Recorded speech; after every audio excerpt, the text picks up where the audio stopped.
बात करने वाले हैं यूनाइटेड स्टेट ऑफ अमेरिका की, जहां राष्ट्रपति बनने के बाद से ही ट्रंप लगातार इलीगल इमिग्रेंट्स पर लगातार बड़ा एक्शन ले रहे हैं। कभी प्रशासन की तरफ से डिपोर्टेशन के वीडियोस जारी होते हैं तो कभी 200 साल पुराना कोई एक्ट लागू हो जाता है जो कई देशों के लोगों को शक की नजर से देखे।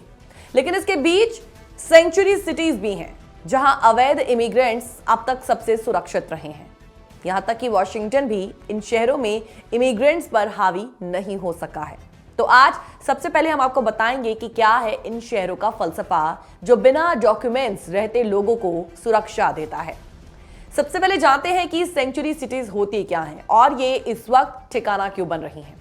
आपको बता दें कि अमेरिका में सेंचुरी सिटीज वो शहर होते हैं जो अवैध प्रवासियों को सिक्योरिटी देते हैं और संघीय एजेंसियों, खासतौर पर इमिग्रेशन एंड कस्टम एनफोर्समेंट यानी कि आईसीई को बहुत कम मदद करते हैं।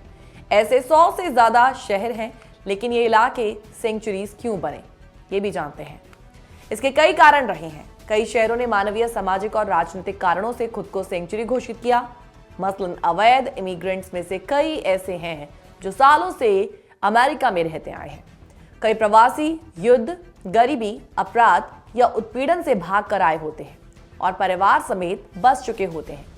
ये लोग शहरों की इकोनॉमी में मजबूत भूमिका निभाते रहे, जैसे कि न्यूयॉर्क, लॉस एंजलिस और शिकागो में बिना दस्तावेज के रहते लोग खेती किसानी से लेकर कंस्ट्रक्शन और होटल में काम करते रहे।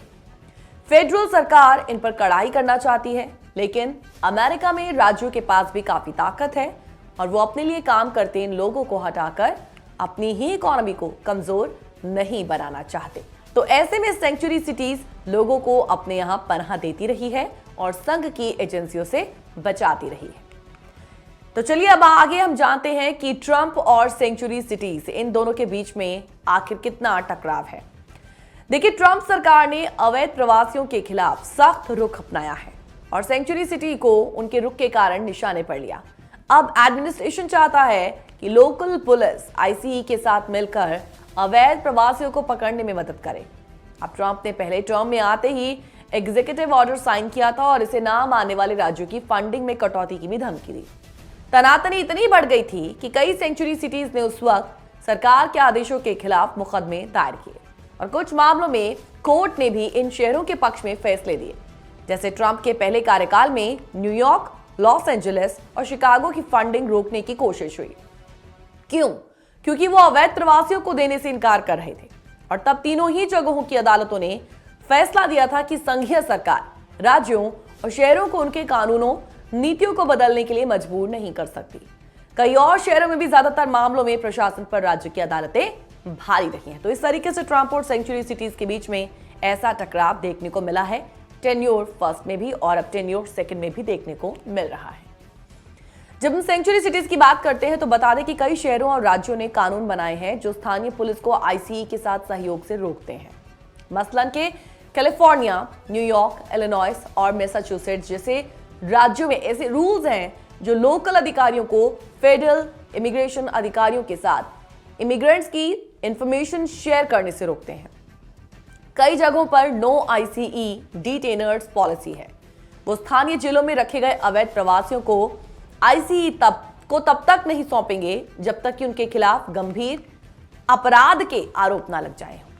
तो कई जगहों पर लीगल डिफेंस फंड भी है, लीगल डिफेंस फंड, जो डॉक्यूमेंट्स के बिना रहते लोगों को बचाने के लिए वकील और कानूनी मदद मुफ्त देते हैं। एक रिपोर्ट कहती है कि सेंचुरी सिटी फेडरल सरकार के लिए उतनी ही निष्ठा रखती है, लेकिन वो मानवीय ग्राउंड पर मदद से रुक नहीं सकती। रिपोर्ट कहती है कि ऐसे शहर या काउंटी संघ को इमिग्रेंट्स के फिंगरप्रिंट्स देती है और अगर अधिकारियों को कुछ संदेहास्पद लगे तो वो अरेस्ट वारंट दे सकते हैं और तब उनकी पूरी मदद की जाती है। लेकिन घर घर जांच कर अव्यवस्था पैदा करने के ये शहर खिलाफ रहे हैं।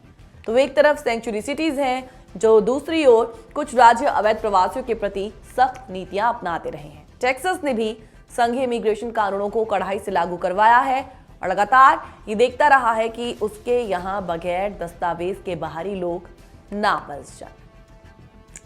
सवाल यह है कि अमेरिका में कितने अवैध इमिग्रेंट्स हैं, ये भी जान लें।